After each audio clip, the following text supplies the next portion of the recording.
কাকা একবার বাইরে আসুন না। কেন রে বড়া? বাড়া বললেন না কাকা, একবার শোনেন না, একবার আসেন। দাঁড়া বড়া।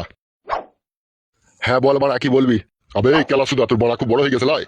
কেন বড়া তুমি এরকম কথা বলছো বড়া? ই কি কাকা, কথায় কথায় বাড়া বলছো কেন? উনি এমএলএ সাহেব যে। তা কি হয়েছে রে বড়া? ও এমএলএ তা বড়া? ও বড়া যেখানকার এমএলএ সেখানে গিয়ে ফুটানি মারাবে, ঠিক আছে? এখানকার এমএলএ কি তাই ওর কথা শুনবো বড়া আমি? ওকে জিজ্ঞেস কর বাড়িটা কোন জায়গায়। বলছি কাকা, এখানে দুর্বল সাহার বাড়িটা কোন জায়গায় বলতে পারেন? আমার বাড়া বলবে, জানলেও বলবো না বড়া।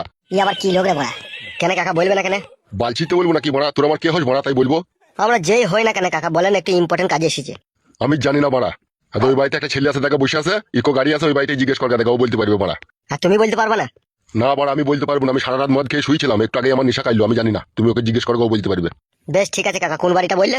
ভালো করে দেখলে বড়া, ওই ওই বাড়িটা। ওই গরু ফুরু বাঁধা আছে ওই বাড়িটা নাকি? হ্যাঁ লাউড়া। ও বাড়ির লোকটার নাম কি? আজাহার রে বড়া। ওকে জিজ্ঞেস করলে সব বল দেবে। হ্যাঁ রে বড়া। দূর বাড়া। তবে গাঁড় মারা গা বড়া। কাকা তোমাকে বলিনি গো, ওই বাড়ার জন্য বললাম। কেন? ওই বাড়ার জন্যই তো যত ঝামেলা। যত বড়া এখান থেকে গাঁড় মারাইছি বড়া। বেরু বড়া কপালি চুদা এখান থেকে।